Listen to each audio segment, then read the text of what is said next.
Welcome one, welcome all. This is the Sovereign CEO podcast, and I'm Caleb Jones, and I teach people just like you how to set up location independent businesses, how to move to a less bad country, or set up an international backup plan and do all these things for very little money.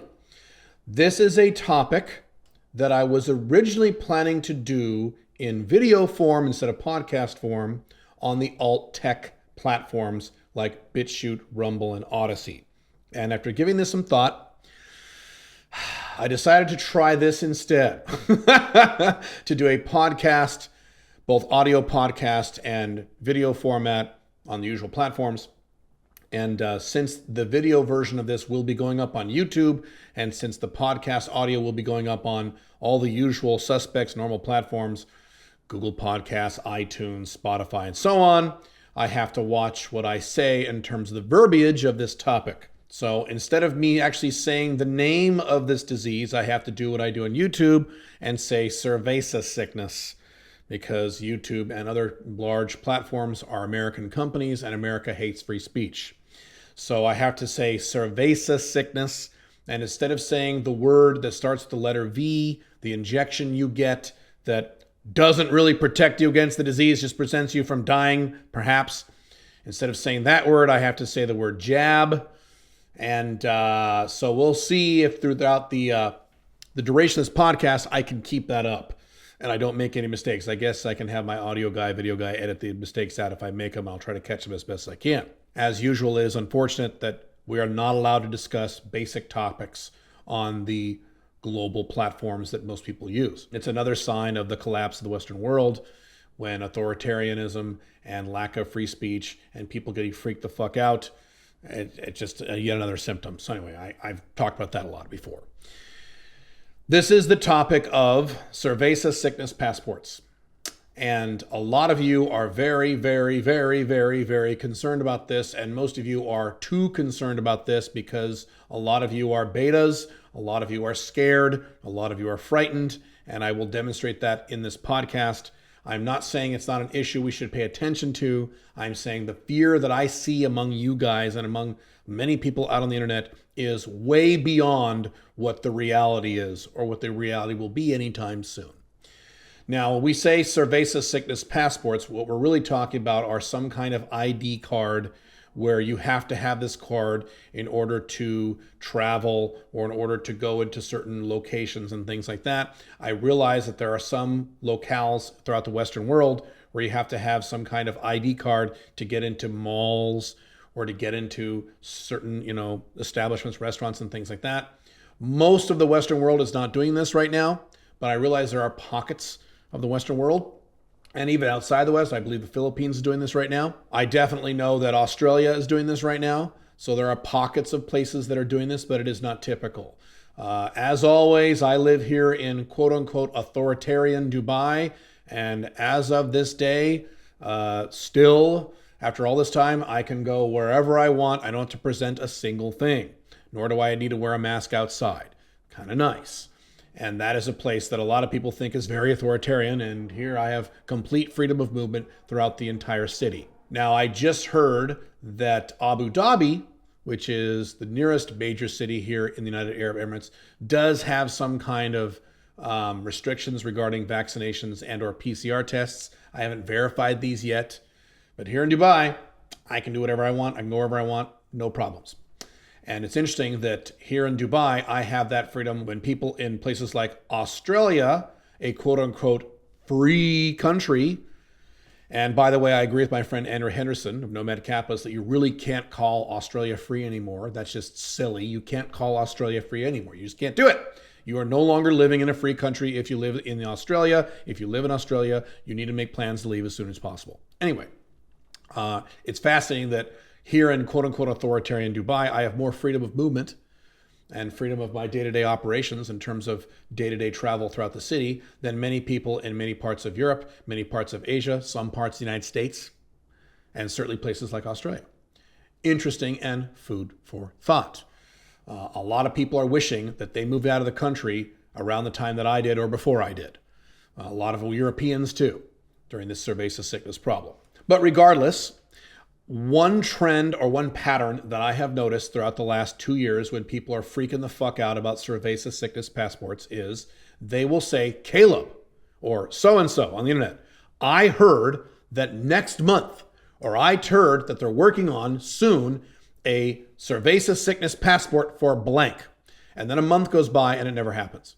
And then 3 months go by and it never happens. And then 6 months go by and it never happens. I am repeatedly seeing comments all over the goddamn internet, including some of my own DMs and emails you guys are sending me, but mostly comments I'm seeing on the internet. I heard that this country is going to initiate Cerveza sickness passports and you won't be able to do X, Y, and Z, and it'll happen next month, or they're working on it right now, and it never happens. So that is lesson number one, and that's the most important point I'm trying to convey to you guys in this podcast, is that too many of you are too scared about things that are not happening. You hear a thing on the internet and you assume it's true. Just like I talked about recently with my friend Tom Torero passing away. You need to deal in the world of is, not in the world of maybe. I deal in the world of is. And I only deal with things that are actually happening, that I know for sure are happening, and or things that I know for sure are happening on specific dates, specific announcements. I do not deal in the realm of I heard, or I read an article that they're working on, or some politicians in this country are talking about XYZ. I mean, as just an example, a guy a few months ago said, Caleb, I heard that in Dubai, they're going to initiate a 15% income tax. Are you going to leave now? This was several months ago. I said it's not going to happen, and it didn't happen. Politicians and government officials and hysterics on the internet talk about all kinds of things. They talk about all kinds of stuff that they would like to implement. Authoritarians, left-wingers, some right-wingers, they talk about all kinds of things. That doesn't mean it's going to happen. That doesn't mean it's going to happen based on the time frame they're saying it's going to happen. And based on my experience over the last 2 years, rarely does it happen. And I mean this, I'm going to say this, and this is the fact. Rarely do these Cerveza sickness predictions or concerns actually end up happening. It is rare that they actually occur in the way that people are worried about them occurring at the time frame they say it's going to occur. I have seen this happen over and over and over and over and over. And a guy was freaking out the other day. I heard that Mexico is going to do this. They're not. They're not. I don't care what you heard. I don't care what people are talking about. I only care what governments are implementing as policy based on specific dates. So here's what you should, well then Caleb, what should you be concerned about? Well, here's what you should be concerned about. If a government officially announces, not some politicians we're talking about, that's different than a government officially announces, that as of a specific date, and they must give you a specific date, they will require Cerveza sickness jab passports for these specific things starting this specific date in this specific country, and the law has already been passed. Then you can worry about it. Then it makes sense to say, oh shit, this is actually happening, and if this affects you, you need to make plans for this. That is different. The problem is, you guys, most of you, not all of you, are overreacting to things on the internet, rumors you've heard, politicians are talking about. I read a scary article. I heard a guy say on Reddit, this and that and this, rumors and things that people are talking about, not actual policies being implemented. For example, I will give you a perfect example from my current Five Flags life. My staff just notified me today that I record this podcast that one of my primary flags in my second home, my beloved country of Paraguay, because of the upsurge of the new variant, and we'll talk about that in a minute, there's always going to be a new variant. This is no longer a pandemic, this is now an endemic. But anyway, the new scary variant that sounds like a Transformer. Matter of fact, I'll call it the Unicron variant, because I'm a big Transformers fan. It was a big part of my childhood. So the Unicron variant, that's not the name, that's what I'm going to call it. Because of the Unicron variant, apparently Paraguay has mandated, now this is not a rumor, this is not something they're talking about doing, this is not something they may be doing, this is not an article on the internet, this is literally from their government, this is something they have already implemented, that if you fly to Paraguay and you have not received a jab, you have to, upon arriving into the country, initiate something called preventative isolation for 5 days. And then after 5 days, you take a PCR test, and if you test negative, then you're okay. That is something that is legitimate that I have to concern myself with. Now, Did I freak the fuck out and go, oh my God, I can't go to my beloved home Paraguay because I got to get a jab now? Did I do that? No, I didn't. Because a lot of you, that's how most of you or many of you would react. Oh no, Caleb can't go to Paraguay anymore. Oh no, I can't go to Paraguay anymore. No, that's not how I reacted because I didn't have enough information. It says preventative isolation. What does that mean? Does that mean that they are like Australia and Canada where they set you up in an isolation hotel and you got to stay in there for several weeks? They actually drive you from the airport there? Or is it like other forms of isolation, quote unquote isolation that I've seen in other parts of the world where they just say you need to self-quarantine? So, okay, you just landed here at the airport. You better go right to your Airbnb and right to your hotel and just stay there. And just stay there for 5 days. Okay, sir. I'm happy to do that. No problem. That'd be fine with me. So we're researching that now. As of the recording of this podcast, I don't have an answer for what preventative isolation means. If it means self-isolation, fine. No problem. I'll do that. I don't care. I'm an introvert. I spend most of my time in my hotel room anyway working. Don't give a rat fuck. Perfectly fine with me. And I'm happy to take a PCR test. I take them all the time. And I will test negative. Don't give a shit. I recently had the Cerveza sickness back in November. I still have the antibodies. So apparently for the next, 6 months after you have the antibodies. So it's been about 2. I have another 4 months of antibodies. So I'm really not concerned about this. But Caleb, you could get the Unicron variant. Still not concerned. As I've said 10,000 times over the past 2 years since this bullshit began, I do not fear Cerveza sickness. I do not fear a flu where I'll have a bad 4 or 5 days and then feel better, which is exactly and precisely what happened when I got Cerveza sickness last November. I had 4 or 5 bad days and then I felt perfectly fine, no lasting effects. It's exactly what I've said the entire time. So I don't fear it. If I got it again, I'll get it again. Do not care. I don't fear the world. I don't walk through life scared of everything like some fucking pussy beta male like a lot of you, unfortunately, are or in the last 2 years have become. And I hate saying that, but ever since this began, when I first wrote the original 2 blog articles about this topic, I was kind of saddened to see how many people in my audience were absolutely horrified about this flu. Anyway, but Caleb, it kills more people than the flu. I don't know if that's true anymore post-jab. Now that most of the population in the Western world, something like 90% in most Western countries of people over the age of 60 have been jabbed. I don't know if the death rate isn't now comparable to the flu. Maybe it's not. But pre-jab, the worldwide death rate was 1.6%. In most Western countries was well under 1%. That's pre-jab.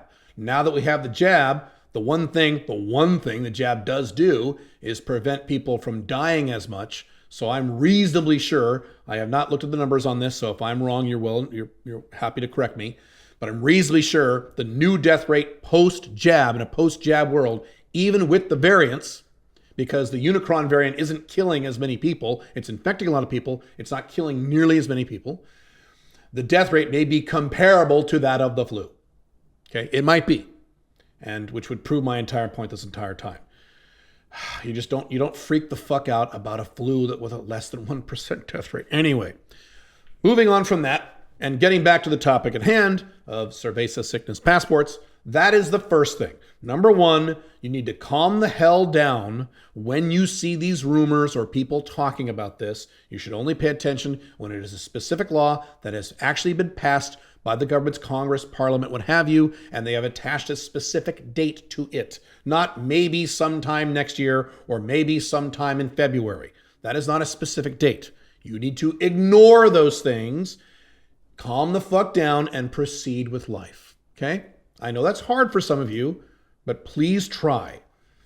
It's just, this entire, I could go on a rant on this. I'm going to try not to. This entire Cerveza sickness thing, if beta males and men being scared of the world was a serious problem pre-2020, which it was, this Cerveza sickness has created beta males on steroids.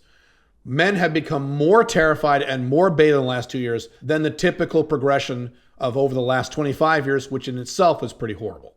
So it's very sad to see men. Women, I understand. Women, women are built differently mentally. I get women freaking out about Cerveza sickness. Oh, what about my children? Even though the death rate for kids is a fraction. Anyway, so I get women being terrified about this. I don't get men being terrified about this. I just don't. And I see it over and over again, and it's kind of depressing. But anyway, the bright side for this is those who choose a more alpha male lifestyle, specifically alpha male 2.0, more for us. That's what I keep saying. More women for us, more money for us. Great. Let the beta males be terrified of Cerveza sickness passports. Caleb, I heard that this country might do this Cerveza sickness passport next month. Yeah, okay. Don't worry about it. Okay. So the next part of this is, and I've mentioned this before, I'm going to go to more detail about it now. Contrary to popular belief, we do not have a one world government. Okay. So that means that just because the left-wing collapsing Western countries of the United States, Canada, Europe, Australia, New Zealand want to do things like the Great Reset, want to do things like embrace authoritarianism, want to do things like embrace socialism on steroids, or at least welfare statism on steroids, things of that nature, stimmy checks, what have you. Just because these 3 or 4 regions want these things does not mean the entire rest of the world, A, wants these things, or B, has the infrastructure to do these things. So if some kind of country of the world initiates some kind of Cerveza sickness passport, where you are literally not able to cross borders to and from that country unless your passport has been stamped or chipped with a certain thing that says you've got the jab and it is an approved jab for that country, because every country has their own jab, right? The United States has 3 or 4 of them. China has their own, Russia has their own, et cetera, so forth and so on. If that occurs, that does not then mean that the next day or the next month or the next quarter or even the next year, that the other 195 countries on planet Earth will do the same thing. And a lot of you have been wringing your hands about, oh my God, I guess soon I won't be able to travel internationally ever again because I ain't getting that jab, and I won't be able to travel without a Cerveza sickness passport. Incorrect. I'm sorry, that is incorrect. We do not have a one world government where someone in Brussels presses a magic button at the United Nations and forces all 195 countries on planet Earth to initiate Cerveza sickness passports at the same time. I'm sorry, that's just not the way the world works. Fortunately for us, and I have said many times before that if we did have a one world government, that would literally be hell on earth. Societal programming from the elites has trained people to think the opposite, that if we had a one world government, it would be a paradise, everything would be great. No, that would literally be hell on earth. And the exact opposite scenario would be the best, which would be, and I've talked about this before, is that if you had, instead of 195, something like 5,000, 7,000, 10,000, 15,000 little tiny countries that were all really tiny, and none of them were bigger than anyone else, and they were all interacting and trading with each other. That would be a paradise, the closest you could get to a paradise in a flawed human society. But anyway, I digress. This means that just because some countries want to embrace a Cerveza sickness passport does not mean there will be many other countries that don't do this. Either don't do this on purpose because they don't want to, it's not compatible with their goal set, I'll discuss that in a moment, or because they don't have the infrastructure to do this. I'm sorry, but countries like Paraguay and Colombia and various other countries don't have the infrastructure for things like this. They just don't. Maybe someday they will, but for the time being, they don't. Can you imagine the countries in Africa actually getting some kind of centralized, computerized Cerveza sickness system that was tied into the rest of the world or tied into various other countries with all their passports? Can you imagine? I'm sorry, no. Now, I'm not saying just Africa. There are a lot of countries that are not willing to do this or are not unable to do this. I will give an example in terms of goals. So one of the many reasons why here in Dubai, I have complete freedom of movement without having to get a jab or a PCR test or showing a PCR test or wearing a mask. The reason I'm able to do that is because the priorities of Dubai, at least Dubai in particular and the UAE in general, is to be an economic player in the world, an international leader and player in the world. And they know if they start saying, all right, no one can come here unless you've been jabbed, and no one can leave the country unless you've been jabbed, including non-citizen resident workers like me, they know that would seriously hamper that objective to be an international hub, an international player in terms of the worldwide global economic stage. Therefore, they have a strong incentive to not do this. Now, am I saying that the UAE literally never, ever will initiate any sort of Cerveza sickness restrictions of any kind whatsoever. No, of course not. Like I just mentioned, Abu Dhabi apparently has some things active right now. That's just one city in the UAE. What I am saying is that the odds are low that they will be as soon or nearly as restrictive as other countries who don't care about these types of things. The United States, Canada, Australia, lots of Western Europe clearly do not care if they inconvenience or terrorize their own citizens. They believe, rightly or wrongly, that they are already on top of the world and they are the cock of the walk and they can do whatever the fuck they want. And if everyone screams and yells and protests, as I've said many times, they don't care. The elites who run those countries clearly do not give a rat fuck if you like it or don't like it. So that's the downside of living in the West. The upside of living in a small up-and-coming country, like the UAE, like various other countries, is that they are more motivated, or at least have more strong incentives to not do these things, either not do them at all or not do them as strongly. This is reason number 107. You should probably plan on getting the hell out of the Western world and moving to a less bad, ideally smaller country that has some real motivations to not behave this way. That is yet another reason why I am never terrified every time someone on the internet breathes the word Cerveza sickness passport or jab passports. I just don't care because I'm an international player and I can go wherever I want with my location-dependent income and I don't have to be restricted by these things like many of you do who live in places like Australia. Okay, very simple. But you don't either long-term. And even if the long-term global plan is to initiate this type of thing, it's going to be many, many, many, many, many years before literally every country on earth has enacted some kind of jab passport system where you can't travel to any country of the 195 on earth unless you have a certain stamp in your passport or a chip in your passport indicating that you have received the jab. Many, many, many years for that, if ever. And I'm going to say if ever because I know there are going to be some countries that are going to hold out and say, sorry, no, we want the commerce, we want the economics, we want the businesses, we want the workers, we want the income, we want the money. So we take our chances with this stupid flu with a less than 1% death rate, and we'll take our chances with this. Thank you very much. By the way, even if this nightmare scenario occurs where every country in the world has this initiated where there is a jab passport system that's tied into some centralized database somewhere, and every country in the world is enforcing this. Unlikely, but let's I'm giving you the benefit of doubt. Let's say it happens. At that point, the jab will be less questionable than it is now. At that point, 10 years from now, 15 years from now, 20 years from now, God knows however long this will take, the jab will no longer be a new thing. It will be a very old thing with a lot of data behind it, a lot of longevity data. I'm sure there will be much newer and better versions that will make many of you who are really concerned right now about getting the jab less concerned several years from now. And yes, there are always anti-vaxxer psychos who will never, ever, ever, ever, ever want to do this. That's fine. I'm not quite in that camp. I do not have the jab. I don't want to get the jab, but I will if I have to. That's my opinion on it. I have an entire video on that on the alt tech platforms, BitChute, Rumble, Odyssey. You can check me out there and watch that video over there. But if I have to, quote unquote, have to get the Cerveza sickness jab 5 years from now, 7 years from now, 12 years from now, 15 years from now, I'm going to be much less concerned than getting it now. There's a lot of weird problems with it still. There's a lot of unknowns. It doesn't seem very effective at all. Apparently, the CDC just came out and said that it does not prevent transmission at all. So you get this jab, which really isn't a jab, but they call it a jab.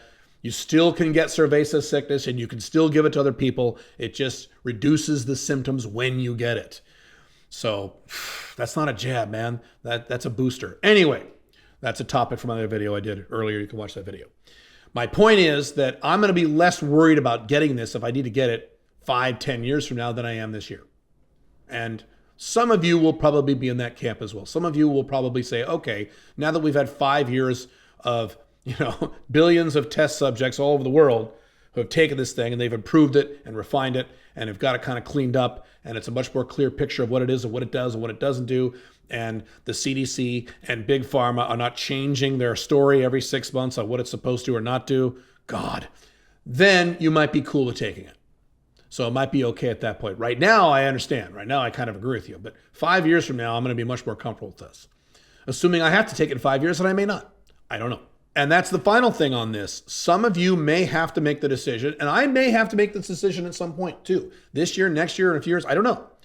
Some of you just may have to make the decision if an international lifestyle is important to you, and it absolutely is for me, because as I've said, you can't be a free person, 100% freedom, if you are locked into one country, especially in a scenario we're in now where the Western world is collapsing right before our very eyes and there's no stopping it.